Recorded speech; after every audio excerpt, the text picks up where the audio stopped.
नमस्कार साथियों, सभी प्रशिक्षुओं को गुड मॉर्निंग और सत श्री अकाल। सभी को अच्छा लग रहा होगा भाई। ये सेशन डेली 9 बजे होता है। आशा करते हैं आप इस सारे सिद्धांत को जो लर्निंग के रूप में एक तरह से है और इसमें जितने भी सिद्धांत हमने पढ़ा दिए हैं उसको भी आप देख रहे होंगे। यह शायद चौथा या फिर पाँचवां सिद्धांत है, पाँचवां ही है शायद। हम इसमें देखेंगे कोहलर यानी कि वर्दिमर या फिर कोहलर का सिद्धांत है क्या था, इसके बारे में भरपूर तरीके से समझेंगे।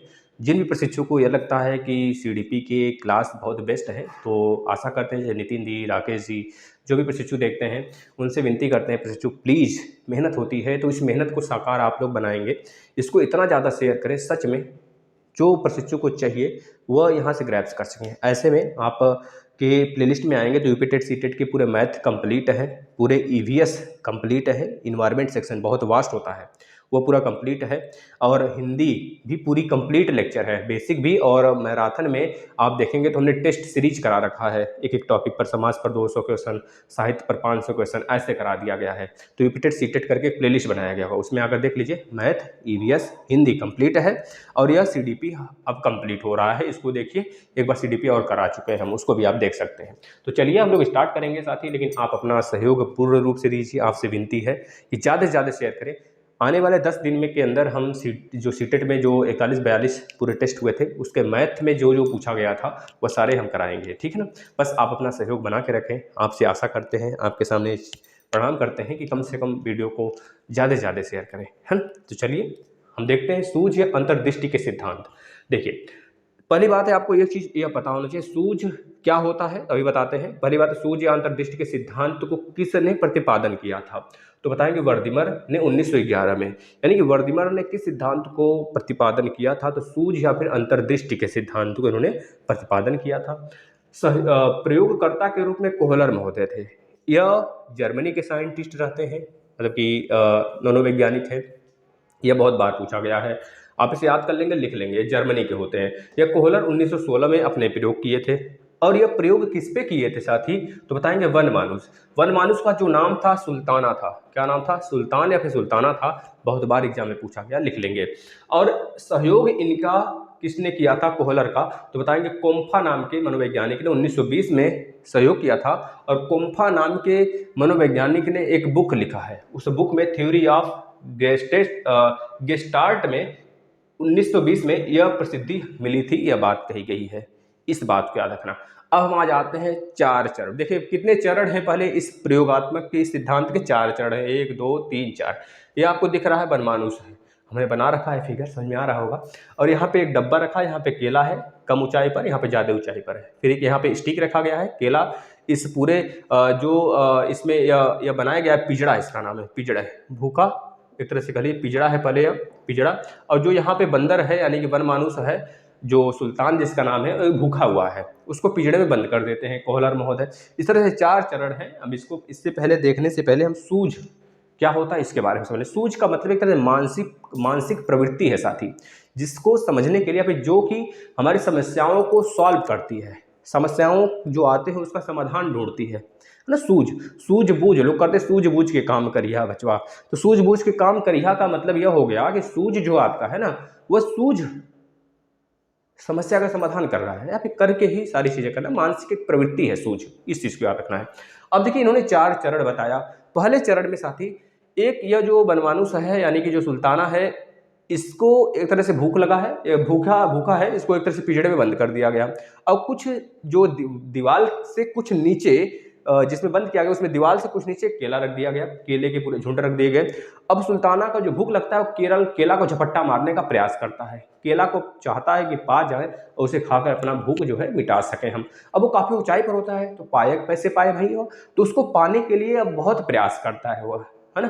तो वह अपने दिमाग का काम करने लगता है, यहाँ पे अपने सूझ, अपने अंतर्दृष्टि की सुनता है।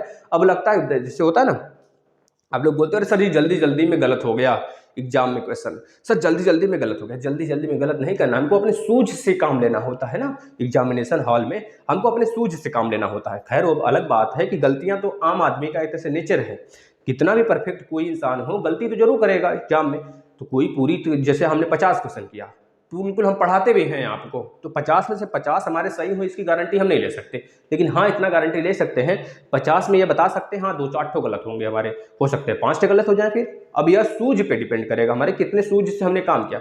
उसी प्रकार से अब यह बंदर भूखा है, भूखा देख होगा तो इसको सूझ अपना काम उसमें थोड़ी देर के लिए कम करेगा, वह लगेगा उछलने कूदने हाथ लटकाने बढ़ाने, तो ये केला नहीं पा रहा है। लेकिन कुछ देर बाद ये शांति से सोचेगा ना, अपने सूझ से काम जैसे किया तैसे इसके दिमाग में एक याद आया, भाई यहाँ तो एक बक्सा पड़ा है, चलो बक्से पे चढ़ते हैं। अब वो बक्सा उतने हुई ऊंचाई तक के लिए बनाया ही गया है, इसमें रखा ही गया है जानबूझकर कि बंदर जब इस पे चढ़े तो केला पा ले।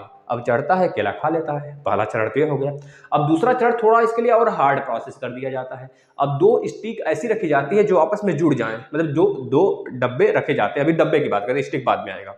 अब केले को और ऊंचाई पर रख दिया गया। अब ऐसे ऐसे 2 डब्बे लगाकर ही इस पे चढ़कर पाया जा सकता है केला। अब जो सुल्ताना है उसका दिमाग फिर से बौरा गया भैया कि अब हमको केला खाना है, भूख लगा है। अब फिर से वह झपट्टा मारना शुरू करता है, नहीं पाता है। उसको पता है एक ही डब्बे पर चढ़ के पिछली बार पाए थे, इस बार पहले एक डब्बे पर चढ़ता है, नहीं पाता है। अब उसको समझ में आता है, अपने सूझ से काम करता है, तो उसको लगता है अरे एक डब्बा तो और है, तो चलो इसको रखते हैं।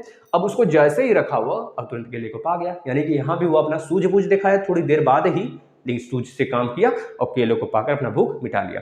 अब तीसरी चरण में जो पिंजड़ा है ना, पिंजड़े के अब दीवार पे नहीं, अब पिंजड़े के बाहर रख दिया गया केला।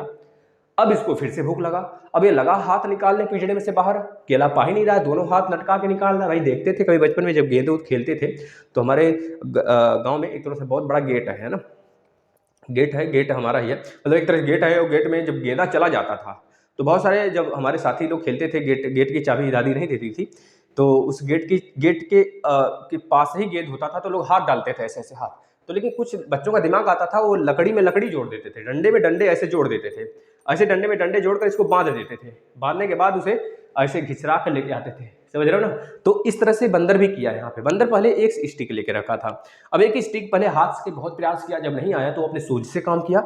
अब वो स्टिक उठाया तब उसका हाथ इतना लंबा था, अब वो स्टिक लगाया तो और लंबा हो गया, आराम से केले को अपने पास लेके आके खा गया। तो इस तरह से उसकी भूख मिट गई। लेकिन अब इस बार कोहलर महोदय ने केले को और दूर रख दिया, केले को और दूर रख दिया, लेकिन उसके लिए इसको पाने के 2 ऐसी स्टिक दे दी जो आपस में जुड़ सकते हैं, ऐसे जुड़े हुए, मतलब जुड़ सकते हैं आपस में, चाहे या परमाणु से जोड़ सकता है आपस में। तो अब यहाँ पर इसका दिमाग और कार्य करने बंद कर दिया, भाई अब तो ये तो और दूर हो गया। अब लगा इसको भूख, लगा हाथ पांव मारने, एक डंडा उठाकर देख रहा है, इसको रख दिया, फिर सोच रहा है ये वाला बड़ा होगा तो इसको नाप रहा है, इसको भी नहीं हुआ। इसके दिमाग में पता नहीं क्या चला, फिर दोनों को ऐसे सटा दिया, जुड़ गया। अब दोनों जब जुड़ जाते हैं फिर आराम से केला को वह अपनी तरफ खींचता है, खा जाता है। यह था 4 चरण। और चारों चरण में जिस प्रकार ने इस सुल्तान ने अपना सूझ दिखाया है उस प्रकार से आपको एग्जाम में भी दिखाने हैं, लेकिन ये लेट में दिखा रहा था तो आपको तुरंत दिखाने हैं और पूरे सूझ के साथ बैठने हैं एग्जाम में, हम आपसे यहाँ पे कहते हैं। और इससे हमें यही निष्कर्ष निकाला, या फिर कोहलर महोदय गेस्टार्ट ने यही निष्कर्ष निकाला कि भैया बालक जो होता है ना, पहले बहुत समस्याओं से घिरा हुआ होता है। उस समस्या का समाधान अगर वो अपनी सूझ के हिसाब से करे तो आसानी से कर सकता है, इसका मतलब यह था। अब इस पूरे मतलब सिद्धांत को कई नाम से जानते हैं, लिख लेंगे गेस्टाल्ट सिद्धांत। गेस्टाल्ट सिद्धांत के नाम से भी इसे जाना जाता है, इस बात को याद रखना है। आपको बहुत बार आपसे पूछा गया जाता है क्योंकि गेस्टाल्ट ने भी इसे सिद्ध किया था, इस वजह से गेस्टाल्ट सिद्धांत के नाम से भी इसे हम जानते हैं, ठीक है ना। दूसरी बात और है, एक तरह से इसे और किस सिद्धांत के नाम से हम कहते हैं, समग्रवादी सिद्धांत के नाम से भी जानते हैं, और पूर्णकार सिद्धांत के नाम से भी इसे जानते हैं। लिखते चलिए, पूर्णकार, समग्रवादी और गेस्टाल्ट सिद्धांत। इसके बाद पूर्ण से अंश की ओर सिद्धांत के नाम से जानते हैं।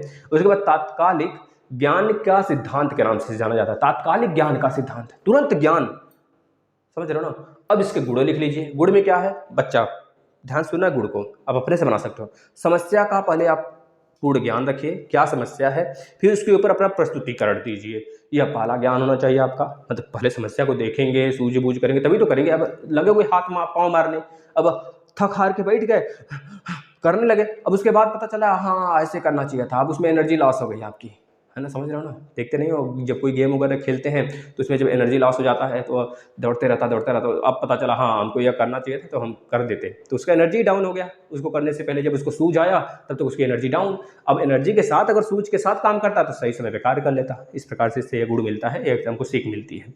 दूसरी बात, कठिनाई जो कठिन विषय होते हैं उसको यहाँ पर हम आसानी से मतलब बहुत ज़्यादा समस्याओं जो भरी होती हैं, समस्या भरी जो चीज़ होती है उसको हम यहाँ पे सॉल्व कर सकते हैं, है ना, अपने उपयोगिताओं के हिसाब से। और यहाँ पर बच्चों को एक तरह से रचनात्मक तरीके से बनाया जा सकता है, रचनात्मक बनाने का भी यहाँ पर सहयोग मिलता है इस प्रोग्राम से। और बच्चों को यहाँ से एक और सीख मिलता है, उनके लिए एक और गुण है कि बच्चे प्रायोगिक बन जाते हैं। प्रायोगिक मतलब प्रयोग करने, जिस प्रकार से लास्ट चरण में प्रयोग करता है ना, डंडे को डंडे से जोड़ देता है। सोचो इतना चालाक बंदर होता है और तब केले को खा लेता है। भाई भूख लगी है तो कुछ भी करने के लिए लोग तैयार हो जाते हैं, भूख लगती है तो याद करो।